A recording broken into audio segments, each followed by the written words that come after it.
Chapchuy ni alahuy. Yan, very yummy. Green na green. Bagong luto pa lang yan.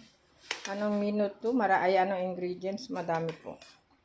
Atay, chicken, then balon-balunan. And of course, yung gulay is repolyo, cauliflower, sayote,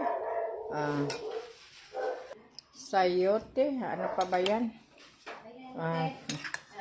Parang wala tong ano mo Asan na yung carrots dito? Parang nawalan carrots. Carrots yan, ante. Isa napunta yung carrots dito. Chapsuy alahuy. Hindi nandyan yan. Chapsuy alahuy na tuloy. Walang carrots. Pero okay na rin. Hindi nakita, walang.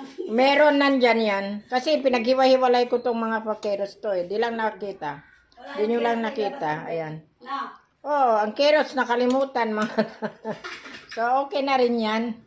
Pero nandyan yan. Kasi pinaghiwa-hiwalay ko yung halo ng chapsoy, pansit, kaldereta, minodi. Kaya hindi. Ito yung sa pansit ang ilabas ko yung maliliit. Ay, nako. Siguro na i-misplace Na-misplace nila. Bye-bye everyone. Pero masarap na rin yan. Oo. Ang wala lang. Kaya pala sabi ko, bakit parang may kulang na. Kaya sabi ko parang walang kulay. Parang walang kulay. Yung pala yun. Ngayon ko naalala, walang carrots. Okay na rin yan. Diba? Kasi pampakulay lang naman sana yan Pero masarap sana kung may kulay-kulay. Diba? Pero dahil nawala naman, wala tayong magagawa. So, okay na yan. Diba? Bye-bye everyone. See you on my next video, mama. Love, love, love.